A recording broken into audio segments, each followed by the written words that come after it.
என் கூந்தல் தேவன் தூங்கும் பள்ளி அறையா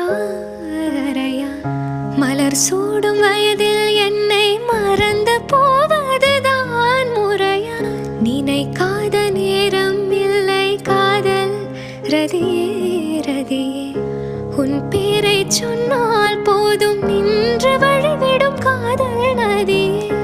என் சுவாசம் உன் மூச்சில், உன் வார்த்தையின் பேச்சில், 5-6 நூற்றாண்டு வாழ்வோம் என் வாழ்வேவா. மலர்களே மலர்களே இது என்ன கனவா?